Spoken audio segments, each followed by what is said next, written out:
Maintenant, on va rentrer dans les détails, chers amis. Nous allons nous lancer dans un petit marathon, 2 heures environ, en 3 étapes.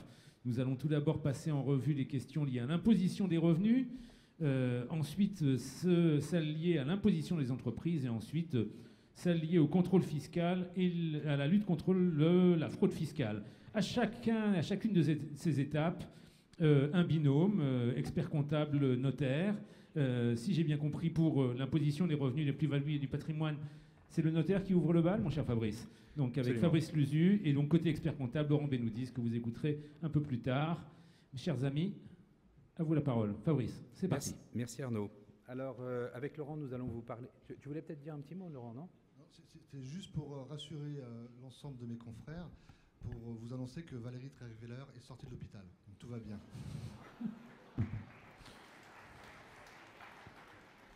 Et si on en revenait à l'essentiel, les amis. Donc, voilà. Oui, bien sûr, mais revenons au cœur du dispositif. Fabrice. Ça n'a rien à voir avec la pièce qui se joue dans cette salle. Vous n'allez pas. Non, surtout pas. Non.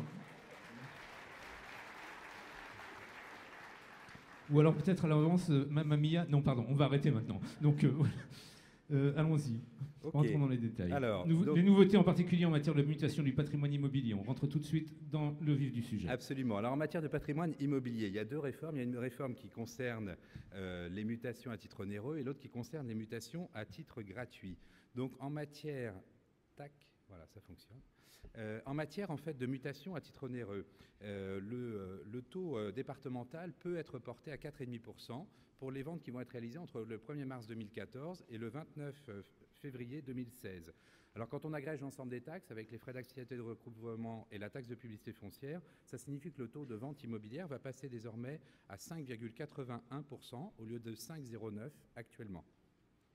En matière de mutation à titre gratuit, donc de donation, qui porte sur des immeubles, il y a une petite modification, c'est-à-dire que désormais, à compter du 1er juillet 2014, ces donations seront publiées par le régime de la formalité fusionnée, c'est-à-dire qu'on ne déposera plus l'acte en 2 temps, une fois l'enregistrement et une fois au bureau des hypothèques, mais en une seule fois, l'acte sera déposé au bureau des hypothèques. Alors ça, c'est une réforme qui est très pratique pour les notaires, mais elle a une petite incidence en fait en matière de vérification des droits, parce que ça signifie que le service de l'enregistrement ne pourra plus effectuer un premier contrôle au moment du dépôt de l'acte sur la liquidation des droits, donc il faudra être d'autant plus attentif à la manière de calculer les droits de donation. Petit coup de zoom sur 3 nouveaux produits d'épargne, je crois, ensuite.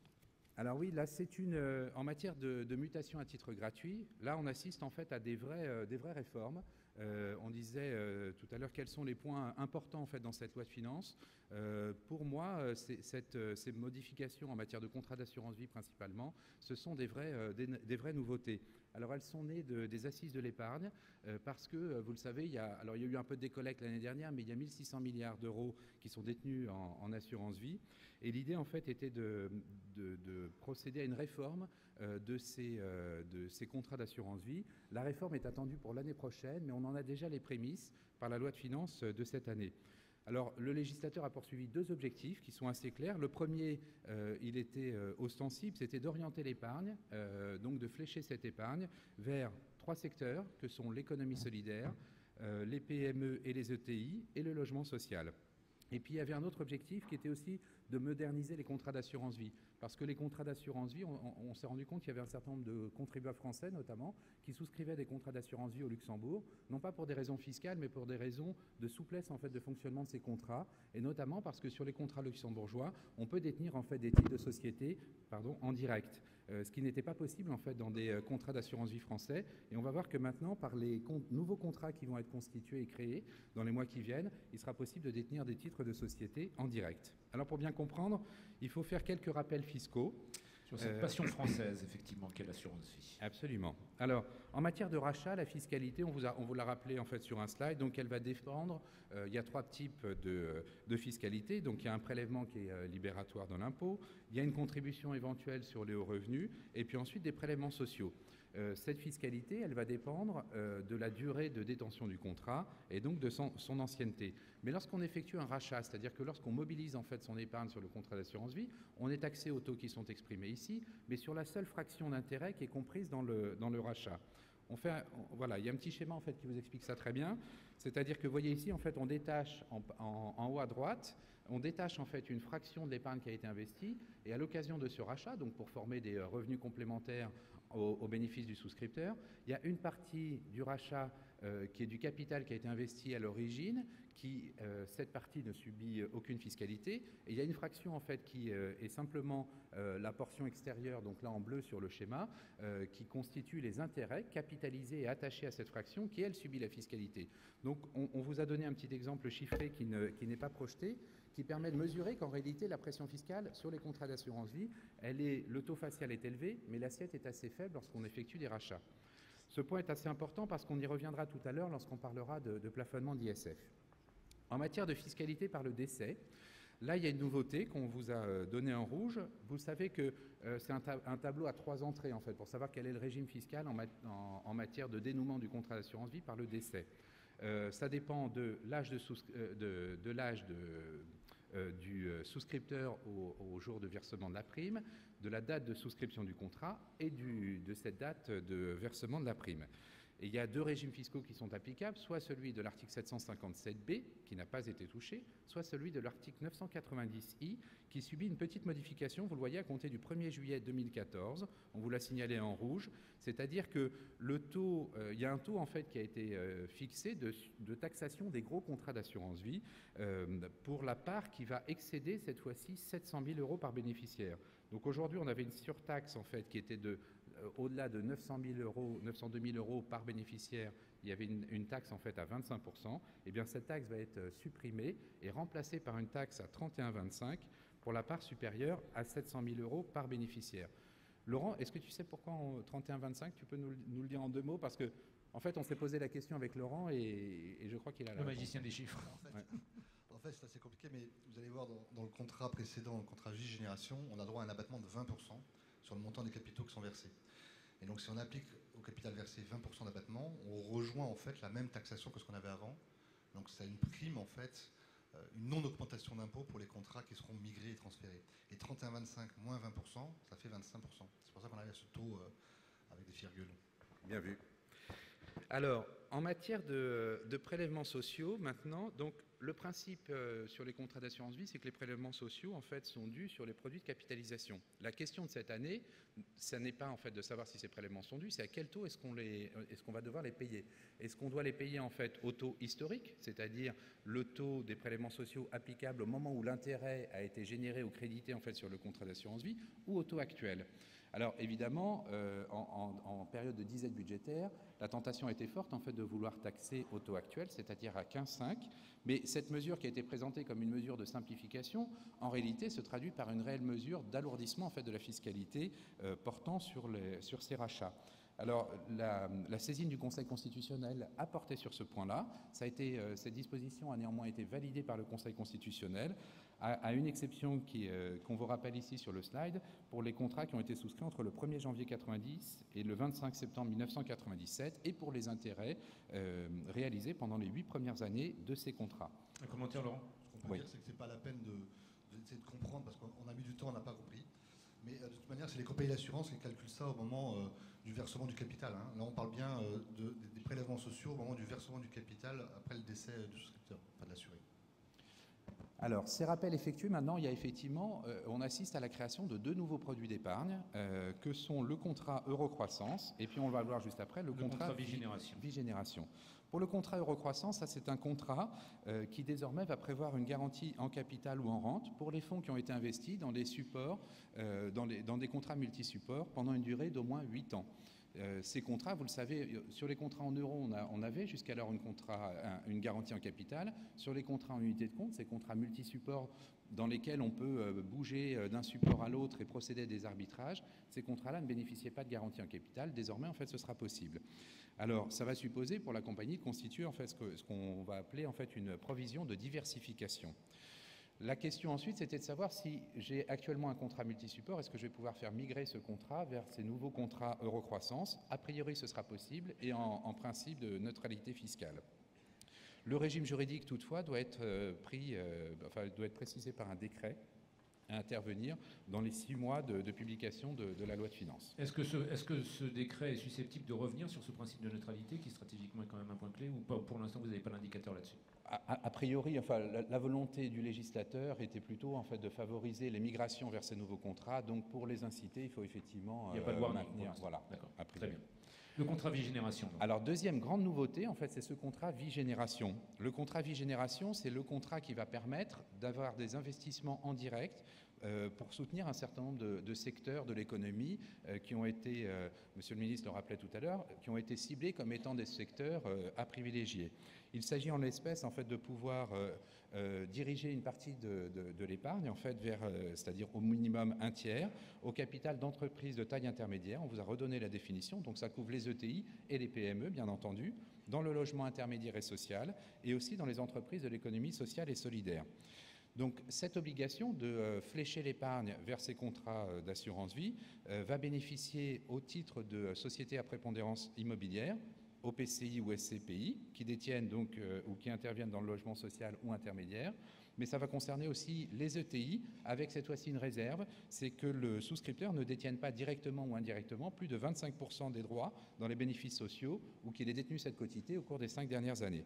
Alors quand on remplira ces conditions, quel est l'avantage? L'avantage, c'est qu'on aura un abattement supplémentaire de 20% sur les capitaux à transmettre en cas de décès. Cet abattement supplémentaire sera calculé avant l'abattement de 152 500 € par bénéficiaire. On a repris un petit exemple où on compare en fait trois hypothèses. Stratégiquement, c'est un joli outil que vous nous avez mis au point. Oui, merci. Donc on a repris en fait effectivement sur un exemple, très simplement pour l'hypothèse en fait d'une transmission d'un capital de 1 500 000 €, contrat en unité de compte avant la réforme, donc on a été, je vais directement au résultat, un taux de prélèvement qui était de 19,45%. Après la réforme, sur le même contrat, on assiste en fait à une augmentation, on l'a vu tout à l'heure, de la taxation, donc 22,82%. Mais si je dirige en fait mon contrat et que je l'oriente en fait vers un contrat vie-génération, en respectant les critères qui ont été évoqués tout à l'heure, je bénéficierai de cet abattement de 20% qui amène mon taux en fait de transmission à 16,57%. Donc là, on voit bien en fait l'impact de la contrepartie fiscale qui accompagne en fait cette migration des contrats vers ces soutiens à l'économie. Alors il y a un troisième support d'épargne, le PEA-PME. Qui est le PEA-PME. Tu veux nous en dire deux mots? C'est Laurent qui s'en occupe? Oui. Je peux en parler 2 secondes. On a d'abord une augmentation du plafond général de 132 000 à 150 000 € sur le PEA. Et puis on a la possibilité d'avoir un deuxième PEA avec un nouveau plafond de 75 000. Donc les deux s'additionnent, donc ce qui nous fait une enveloppe globale au niveau du PEA de 225 000 €. Et il est possible d'avoir les deux PEA dans 2 établissements bancaires différents. Donc l'objectif, c'est vraiment d'inciter à la souscription capital des PME. Ce qu'il faut savoir, c'est que dans le PEA, et pas que dans le PEA-PME, il est tout à fait possible d'inscrire des titres de société non cotés. Alors dans le PEA-PME, c'est même très largement incité, puisqu'il s'adresse aux PME, donc les titres non cotés, ou parmi les sociétés qui sont cotées et qui répondent aux critères, on en a dénombré 420 sur les 539 qui sont cotés sur Alternext. Donc ces 75 000 € sont vraiment destinés au financement des petites entreprises. Lorsqu'on inscrit des titres non cotés au PEA, il suffit d'indiquer à son banquier qu'on souhaite que la souscription se fasse à travers le PEA, et on souscrit à une augmentation de capital. On a un avantage immédiat, c'est que les produits financiers, les dividendes qu'on pourrait percevoir, ne sont pas taxables dès lors qu'ils ne dépassent pas 10% de la valeur d'inscription des titres. Donc ça, c'est le premier avantage. Le deuxième avantage, c'est que l'exonération de plus-value est totale, sans limite. C'est-à-dire que vous pouvez investir dans une start-up, si vous faites une culbute incroyable, au bout de 5 ans, les retraits du PEA sont exonérés d'impôts. Pas de prélèvements sociaux, mais exonérés d'impôts. On s'interroge souvent sur l'optimisation de la fiscalité au moment de la sortie, mais si on a pensé au moment de l'entrée à inscrire les titres au PEA, on est dans un paradis fiscal en France. Avec une limite, c'est qu'on ne peut pas détenir plus de 25% des titres de la société. Alors ça concerne pas mal d'entreprises qui sont notamment des startups, où souvent on a plusieurs associés ensemble. On a parfois un associé majoritaire qui a 50-60% du capital, et puis ils souhaitent inciter d'autres collaborateurs, d'autres cofondateurs à prendre des participations qui sont en dessous des 25. Et bien dans ce cas-là, leur recommander d'inscrire leur titre à travers un PEA-PME est un excellent conseil. Après l'assurance vie, coup de zoom sur ce qui a été l'un des autres feuilletons de cette préparation de loi de finances, c'est le plafonnement de l'ISF. Beaucoup de bruit pour rien, vous dites les amis. Pourquoi?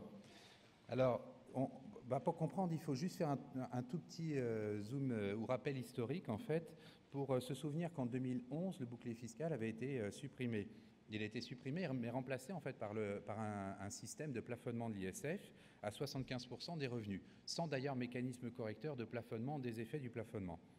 Donc en matière de stratégie patrimoniale, bouclier fiscal ou plafonnement, les stratégies patrimoniales étaient les mêmes et les incidences en fait budgétaires ont été à peu près les mêmes en fait, parce que qu'on ait 50% de revenus qu'on essaye de faire tendre vers zéro ou 75% de revenus qui eux-mêmes tendent vers zéro, ça fait toujours à peu près zéro en fait. Donc l'incidence en matière budgétaire a été de cette suppression du bouclier et de son remplacement par un mécanisme de plafonnement a été assez faible, de sorte que l'administration fiscale a tenté à plusieurs reprises d'essayer de créer en fait des catégories de revenus nouveaux à intégrer dans le calcul du plafonnement pour majorer en fait le montant de l'ISF et désamorcer un peu les effets du plafonnement. Donc il a été inventé en fait une catégorie de revenus que sont les revenus réalisés. Ce ne sont pas des revenus en fait qui sont appréhendés, ce sont des revenus qui sont capitalisés dans des enveloppes en fait de capitalisation. Mais en pratique en fait ces revenus d'abord ne sont pas certains, parce que c'est pas parce que j'ai réalisé en fait des plus-values sur un contrat d'assurance vie une année N que l'année suivante en fait mon contrat d'assurance vie sera toujours une bonus. Il se peut très bien que mon contrat d'assurance vie, la valeur de mon contrat ait baissé l'année suivante. Et puis la seconde observation sur ces contrats, ou sur ces revenus, c'est que ce sont des revenus qui ont la particularité de ne pas être appréhendés par le contribuable. Donc comment taxer en fait des revenus qui ne sont pas appréhendés? Alors, l'administration fiscale avait tenté... Le feuilleton. Voilà, le feuilleton. Avait tenté une première fois dans la loi de finances initiale pour 2013 d'intégrer ces revenus réalisés dans le calcul du plafonnement de l'ISF.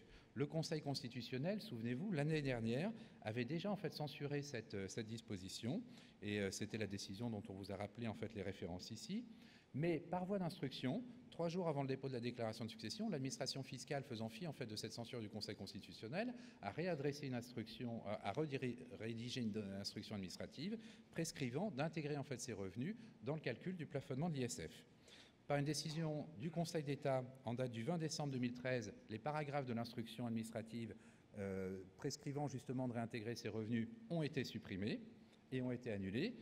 Et donc, à nouveau, l'administration fiscale, cette fois-ci saisissant en fait le train législatif de la loi de finances, a à nouveau fait voter un texte prescrivant d'intégrer ces revenus latents au plafonnement de l'ISF. Résultat des courses, il était un peu attendu, c'est-à-dire que de nouveau, ça se solde par une nouvelle censure en fait du Conseil constitutionnel, et le Conseil constitutionnel ne s'embarrasse d'ailleurs pas, il renvoie en fait directement à la censure de l'année passée, en censurant sur la méconnaissance de la chose jugée. Tout ça pour ça, serait-on tenté de dire. Exactement.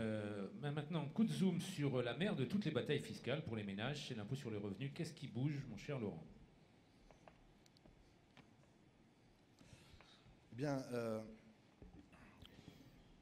vous avez entendu notre ministre qui parlait de la remise en place de l'augmentation des impôts, de l'augmentation, pardon, de la prise en compte de l'inflation dans le barème. Voilà. L'augmentation du barème et la réduction des effets du quotient familial. Vous savez que lorsqu'on a des enfants, eh bien, on a le plafonnement du quotient familial qui évite d'avoir une réduction d'impôt trop importante. Un enfant ne peut pas nous permettre d'économiser 1 500 €, sauf si c'est le troisième. Il compte pour 2 demi-parts, une part entière, et donc ça fait 3 000 €. Mais bizarrement, je tenais à vous le signaler, la possibilité de déduire une pension alimentaire pour les enfants qui sont majeurs, vous savez, qui peuvent être rattachés ou une pension alimentaire peut être déduite, 5 198 €, n'a pas été touchée. Et donc on se retrouve dans une situation où lorsqu'on choisit de déduire la pension alimentaire, eh bien on a un gain. Alors pour les notaires, il peut atteindre 1 000 €, puisqu'ils sont dans la tranche marginale de l'imposition. Pour les experts comptables, il sera plus faible. Il devrait atteindre quelques centaines d'euros. C'est ça l'interprofession, je n'avais pas bien compris. Oui, c'est-à-dire qu'il y en a pour tout le monde. Tout le monde est ravi. Alors les notaires plus que les experts comptables, mais au global, tout le monde gagne un peu, et c'est l'essentiel. Voilà un conseil qui peut vous être utile. Alors, le gros morceau, c'est évidemment les plus-values de cession de valeurs mobilières. Oui. Il y a eu une première réforme qui a été faite l'année précédente. On en a longuement parlé. Je vous avais fait des petits graphiques pour montrer qu'on était champion du monde. En fait, on n'est pas resté longtemps parce qu'elle n'a jamais été appliquée, puisque la modification qui a eu lieu sur la loi de finances 2014, fin 2013, annule rétroactivement tous les effets de ces dispositions votées l'année dernière. On avait effectivement un barème qui était un peu stupide, hein, je crois qu'il n'y a pas d'autre mot, puisqu'on avait un abattement de 20, 30 ou 40%, alors que vous le savez, lorsqu'on procède à une distribution de dividendes, on a droit à 40% d'abattement. C'est-à-dire qu'il était préférable, lorsqu'on voit une entreprise qui avait moins de 8 ans de détention, de la vider de sa substance préalablement à la vente, de manière à bénéficier d'un abattement de 40 plutôt que d'un abattement de 20 ou 30% sur ses réserves. Donc évidemment, c'est contraire à l'objectif de croissance. Et donc aujourd'hui, on a dès la deuxième année dans le régime général 50% d'abattement, et puis au terme de 6 ans, 65% d'abattement. 8 ans, 65% d'abattement. Lorsqu'on est dans le régime incitatif, et on verra les cas du régime incitatif, l'abattement de 50 démarre dès la première année, puis ensuite on a les 65% au terme de 4 ans, et après 8 ans, on arrive à un abattement majoré de 85%. Comment ça marche en fait? Alors, comment ça marche? Ça marche de manière un peu compliquée, parce qu'une fois que vous avez expliqué ça à votre client, il ne sait toujours pas combien il va payer. Non, il n'a pas compris. Il n'a pas compris. Voilà, donc, mais quand vous allez lui expliquer, je ne suis pas sûr qu'il comprenne encore. Parce qu'à la première étape... J'espérais, voilà, mais bon. Vous savez, on vous pose une question... l'année en 2 ans, c'est dommage.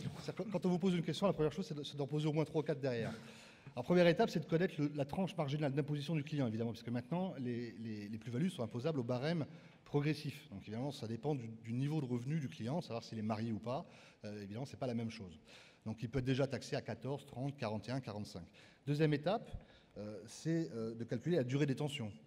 Et on verra que ce n'est pas aussi simple que ça. Et donc là, on va déterminer l'abattement de 50, 65 ou 85% selon le régime dans lequel on se retrouve. Troisième étape, on rajoute les prélèvements sociaux, cette fois-ci sur 100% du montant de la plus-value, et on ne tient pas compte des abattements précédents. Quatrième étape, on vient rajouter éventuellement la contribution exceptionnelle sur les revenus, 3 ou 4% selon qu'on soit célibataire ou marié et qu'on déclare plus de 250 et 500 000 ou 500 000 et 1 million. Étape suivante, on détermine la CSG qui sera déductible l'année suivante, ce qui nécessite en fait de connaître la tranche marginale d'imposition de l'année suivante. Ça, c'est un aspect important. C'est-à-dire souvent, on nous parle de taux qui tiennent compte de la déduction qui a lieu l'année suivante dans la tranche dans laquelle a été imposée la plus-value, ce qui n'est pas souvent le cas. Imaginons que vous souhaitez vendre votre entreprise. L'année de la cession, vous avez peut-être un revenu important du fait des rémunérations que vous avez pu prendre et de la plus-value que vous réalisez. L'année suivante, vous pouvez être soit sans revenu, soit retraité, et donc dans une tranche marginale beaucoup plus faible.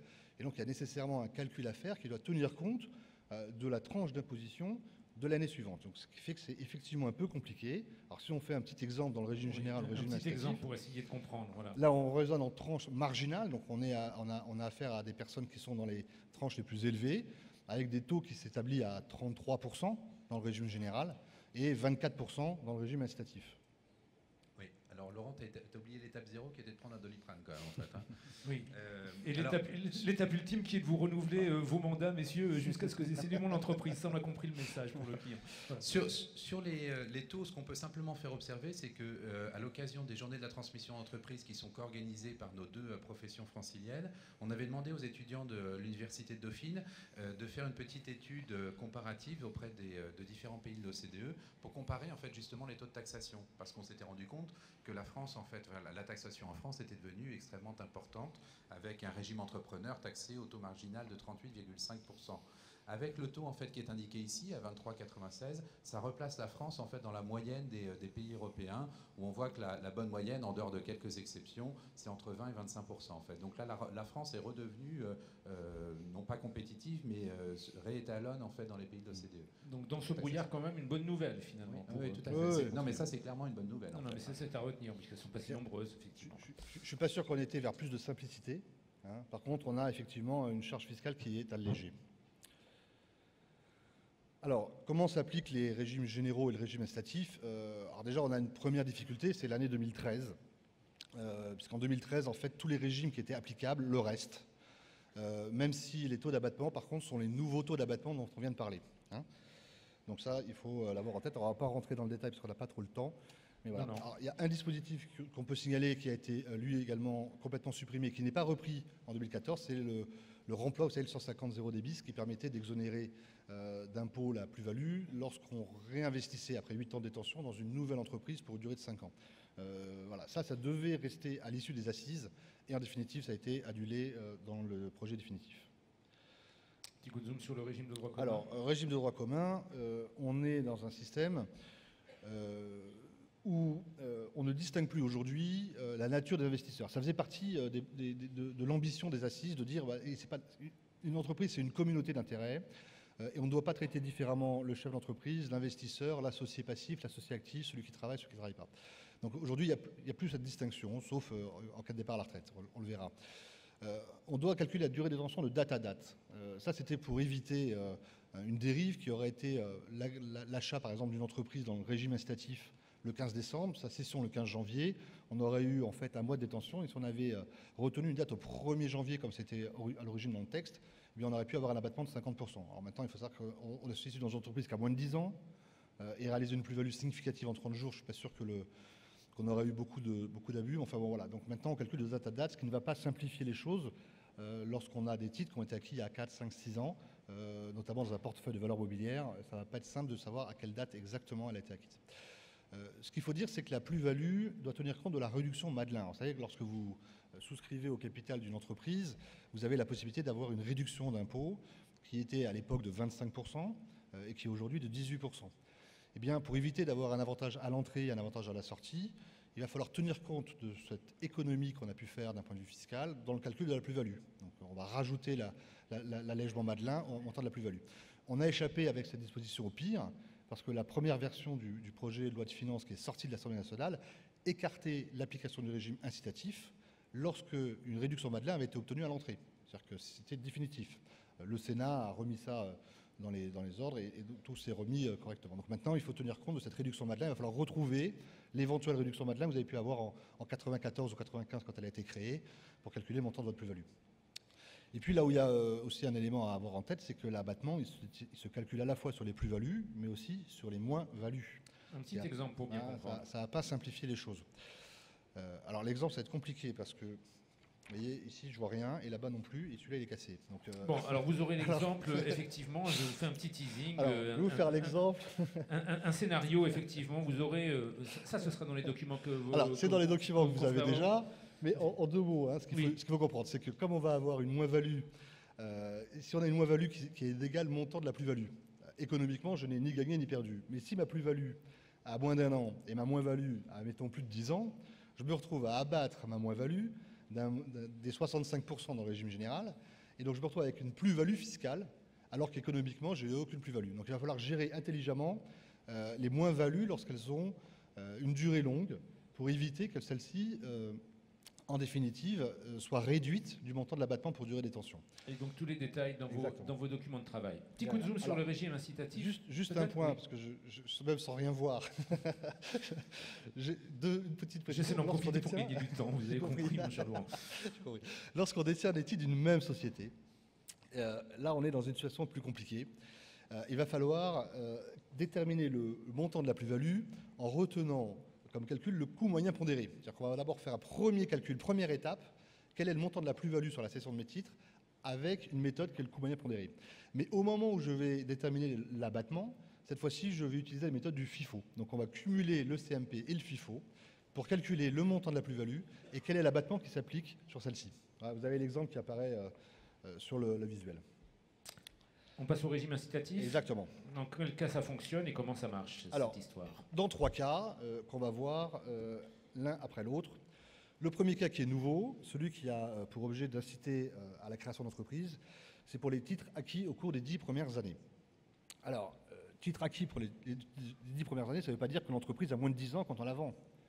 Ça veut dire que vous avez acquis ces titres, vous avez souscrit à une augmentation de capital au cours des 10 premières années d'existence de l'entreprise. Vous pouvez aujourd'hui vendre une entreprise qui a 50 ans si vous avez acheté les titres il y a 50 ans, ou si c'est une entreprise que vous avez créée. La plupart de nos clients seront dans le régime incitatif parce que la plupart d'entre eux ont créé leur entreprise. Il ne faut pas que celle-ci soit issue d'une restructuration, concentration, etc. Mais pour le reste, les conditions sont assez classiques. Se pose surtout la question de la holding. On nous dit que pour que la holding puisse bénéficier du régime incitatif, il faut que celle-ci remplisse les conditions, mais qu'également l'ensemble de ses filiales remplissent également les conditions. C'est assez logique. Si par exemple je rachète une entreprise qui a 30 ans en créant une holding, bien évidemment, le jour où je vais céder les titres de ma holding, je pourrais imaginer être dans le régime incitatif puisque la holding, je l'ai bien créée. Et donc j'ai bien souscrit les titres il y a moins de 10 ans. Mais en fin de compte, je n'ai pas créé une activité puisque j'ai repris une entreprise qui avait plus de 30 ans. D'accord ? Donc la logique est cohérente. L'application va être délicate. Tant qu'on n'a pas l'instruction administrative, on a du mal à imaginer quels sont les holdings qui vont effectivement pouvoir être éligibles à ce dispositif. Imaginons, lorsqu'on a une holding, celle-ci a été créée par rapport de titres à une nouvelle société. J'ai créé mon entreprise et j'ai souhaité apporter les titres à une nouvelle société holding. Eh bien, ma holding est issue d'une restructuration et d'une réorganisation. Donc, a priori, elle n'est pas éligible. J'ai une société holding et je rachète une entreprise qui a plus de 10 ans, même si c'est une toute petite participation parmi l'ensemble des participations que je détiens, eh bien, à théorie, comme c'est l'ensemble des sociétés qui sont détenues qui doivent répondre aux critères, je ne serai pas non plus éligible au régime incitatif. Et vous l'attendez pour quand, cette instruction fiscale qui va être donc déterminante pour l'utilisation stratégique de tout ça? Le plus vite possible, parce que pour le moment, on a du mal à savoir comment ça fonctionne pour les holdings, mais vous savez, il y a toujours un petit délai. En ce moment, les instructions administratives... Donc pour l'instant, on attend, quoi. Voilà. Soit elles sortent 3 mois avant la loi, on va en parler pour les plus-values immobilières, soit elles sortent 9 mois après, mais c'est pas encore simple. Autre cas. Le départ à la retraite du dirigeant. Là, dans ce cas-là, on est dans une situation où on a droit, en plus de l'abattement majoré à 85%, d'un abattement supplémentaire de 500 000 €. Alors pendant longtemps, on s'est demandé si ça s'appliquait avant ou après. Alors évidemment, ça change tout. Si vous appliquez l'abattement après l'abattement de 85%, eh bien c'est les cessions d'un montant de 3,3 millions qui sont exonérées. Là, en définitive, c'est bien avant. Et donc on va d'abord appliquer l'abattement de 500 000 €, puis ensuite on va appliquer sur le résiduel l'abattement de 85%. Et là aussi, la crainte des députés était de bénéficier d'un avantage fiscal trop important avec la CSG déductible. Eh bien, il va falloir plafonner le montant de la CSG déductible l'année suivante au montant de la plus-value effectivement taxée à l'impôt sur le revenu. D'accord ? Il y a un petit exemple, je crois qu'il n'est pas projeté, mais il est dans votre support, où on explique comment ça fonctionne.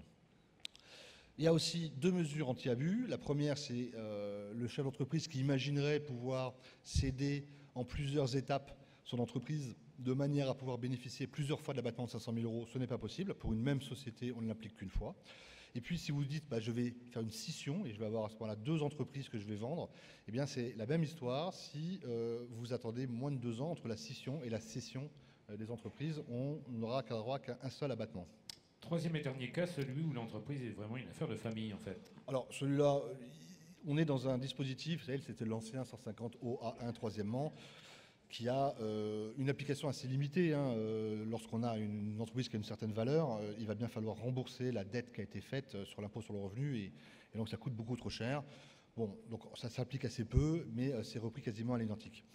Ce qui est intéressant de préciser, c'est qu'en fait, dans la vraie vie, on pense que ça a l'air assez simple comme ça, mais en vrai, ça va être assez compliqué. Pourquoi ? Parce que imaginons qu'une entreprise a été créée en 2005, en 10, on a peut-être pu faire un apport de titres à une holding en 2012. Donc déjà, j'ai une durée de détention là, entre janvier 2005 et décembre 2012 qui fait moins de 8 ans. Il me manque quelques mois pour arriver à 8 ans. En janvier 2014, je fais une augmentation de capital par incorporation de réserve. Et puis en décembre 2014, je cède. Quel est le montant de ma plus-value et quel est l'abattement pour durée de détention ? On a mis la réponse dans le support. Je ne vais pas vous le projeter parce que sinon ça va prendre trop de temps. Mais le principe, c'est que les apports et les augmentations de capital sont des éléments qui créent des nouveaux titres ou qui mettent à zéro, à un moment donné, la détention. Votre client, quand il va venir vous voir, j'ai créé ma boîte en janvier 2005, je suis en décembre 2014, je suis dans le régime incitatif, j'ai mes 8 ans de détention. Et bien, rien n'est moins sûr. On a gelé une première partie de la plus-value au moment de l'apport, qui est en report d'imposition et pas en sursis. Pour ceux qui étaient là l'année dernière, ils se rappellent la différence entre le report et le sursis. Et puis ensuite, j'ai une nouvelle durée de détention qui va de décembre 2012 à décembre 2014. Donc j'ai 2 ans de détention d'un côté et j'en ai 7 ans et 11 mois de l'autre. Donc il n'est pas évident que j'aille au global 8 ans. On attend pour ça, là aussi, les instructions administratives. Et ce qu'il faut savoir, c'est que tous les réflexes qu'on a pu avoir et qui sont aujourd'hui dans le BOFIP, eh bien, ne seront pas nécessairement repris à l'identique dans la nouvelle codification. Le BOFIP parlait de l'article 150.0 des terres pour le départ à la retraite, mais aujourd'hui, le 150.0 des terres est abrogé. Aujourd'hui, le nouveau dispositif est codifié à un autre numéro, et donc toutes les instructions administratives sont nulles. Alors on pourrait imaginer qu'elles soient reprises quasiment à l'identique, mais rien n'est moins sûr. Prenons juste un exemple. Lorsqu'on est aujourd'hui en cession d'entreprise départ à la retraite, les cofondateurs ou la famille du dirigeant qui a souscrit au capital à l'entrée au même moment que le chef d'entreprise qui vend et qui part à la retraite bénéficie aussi de l'exonération de départ à la retraite. Il n'est pas certain que l'abattement de 500 000 € soit aussi accordé au cofondateur ou à la famille du dirigeant au moment de son départ à la retraite dans les nouveaux dispositifs en vigueur. Alors, il y a aussi un deuxième problème, enfin je vous le signale, c'est pas un problème, c'est plutôt une différence qui va en s'accentuant. Il existe, vous savez, les articles 151 septies, septies A et septies B qui visent les entreprises individuelles. Ceux-ci n'ont pas été touchés. C'est-à-dire qu'aujourd'hui, un chef d'entreprise qui est à la tête d'une entreprise individuelle et qui cède celle-ci concomitamment à son départ à la retraite est exonéré intégralement, hors prélèvements sociaux, mais intégralement sur le montant de sa plus-value. Alors que pour le chef d'entreprise qui a décidé d'exercer en société, eh bien, il ne sera exonéré qu'à hauteur de 500 000 €. Donc on a aujourd'hui des différences importantes entre le chef d'entreprise qui exploite en direct, entreprise individuelle ou EURL, et le chef d'entreprise qui exploite à travers une société. Je ne suis pas sûr que ce soit une très bonne idée de se demander si on a fait le bon choix 15 ou 20 ans après, au moment de la création de son entreprise. Alors, beaucoup de flou encore, mais bon, 2 minutes pour nous donner des conseils en termes de stratégie. Qu'est-ce qu'on peut faire aujourd'hui dans les stratégies qui permettent d'optimiser l'impôt de plus-value? D'abord, on oublie l'idée de partir. D'abord parce qu'on est mieux en France qu'ailleurs, mais ça c'est le premier critère. Non, pourquoi? Parce que d'abord, l'exit tax a été réformée. Avant, il fallait détenir plus de 1% et une participation d'une valeur supérieure à 1,3 million. Aujourd'hui, il faut détenir plus de 50% ou, c'est pas et, c'est ou, un ensemble de valeurs mobilières de plus de 800 000 €. Ça veut dire que si vous détenez une entreprise, vous avez plus de 50% de départ dans une société, même si celle-ci vaut que 200 000 €, vous êtes obligé de passer par le dispositif de l'exit tax. Et puis le délai de conservation de 8 ans à 15 ans. Aujourd'hui, aucun intérêt à partir. Alors qu'est-ce qui reste comme solution? La première, c'est évidemment de payer l'impôt. On a vu qu'il était aujourd'hui raisonnable, dans un montant acceptable, 23% dans le pire des cas pour le régime incitatif, sans compter l'abattement de 500 000 € de départ à la retraite. Mais sinon, il y a aussi une stratégie de donation avant cession, et puis l'opération d'apport-cession qui a été recodifiée sur 50 € des terres, qui permet qui de se fait et qui se conçoit que dans l'objectif d'un réinvestissement dans une entreprise. On est d'accord. Et la séquence, les 5 dernières minutes, c'est avec Fabrice pour les plus-values immobilières. Alors en ce qui concerne les plus-values immobilières, j'ai plus de lecture. Merci. Juste pour mémoire, un petit rappel historique. Au 1er février 2012, le délai d'exonération a été porté de 15 ans à 30 ans. Et au 1er janvier 2013, il y a eu la création en fait, d'une surtaxe sur les plus-values immobilières élevées, qui était de 2% au-delà de 50 000 €, plus 1% tous les 50 000 € jusqu'à un taux global de 6%. Alors, quelles sont les nouvelles de cette année? Donc, alors, rétroactivement au 1er septembre 2013, il y a un abattement en fait, qui désormais est de 6% par an à compter de la 5e année et 4% par an la 22e année en matière d'impôt sur le revenu. De sorte qu'on revient en fait en matière de prélèvement à un régime d'exonération au bout de 22 ans. Mais pour autant, on a différencié, et c'est là le petit point de particularité, on différencie les prélèvements au titre de l'impôt sur le revenu et les prélèvements sociaux qui, eux, resteraient étalés sur une période de 30 ans. Alors, il y a un abattement, il y a un abattement exceptionnel. Excusez-moi, voilà, c'était l'antenne qui se dévissait. Donc il y a un abattement exceptionnel de 25% pour les cessions.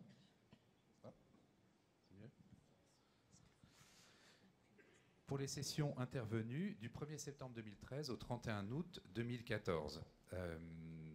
Voilà, alors cet abattement en fait, est applicable à l'impôt sur le revenu, aux prélèvements sociaux et à la taxe sur les plus-values immobilières élevées. On vous a fait un petit exemple de calcul pour savoir à quel moment, en fait, quelles étaient les incidences en matière de Il n'est pas projeté, mais il est très bien. Il n'est pas projeté, mais effectivement, il est très clair. Laurent, tu veux dire un mot sur peut-être sur ce graphe?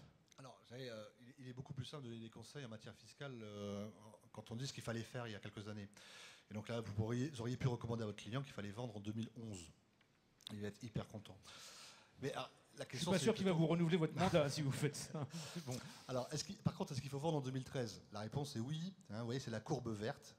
Alors évidemment, c'est moins bien que 2011, la courbe bleue, mais on est quand même mieux que la violette ou la rouge, qui sont l'imposition en 2012 et en 2014. Alors en 2012, vous voyez, c'est celui qui a vendu en 2012, il regrette. Hein, c'est vraiment en haut de la courbe.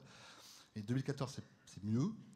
Mais 2013, c'est mieux. Pourquoi? Parce qu'on a un abattement de 25. Et alors, ce qui est surprenant, hein, alors, je ne sais pas si c'était dans l'intention du législateur, mais la spéculation, hein, c'est-à-dire que les ventes sur des durées courtes de détention, hein, de moins de 7-8 ans, eh bien, aujourd'hui, sont favorisées par rapport au reste, puisqu'on a droit à un abattement de 25% qui s'applique dès la première année.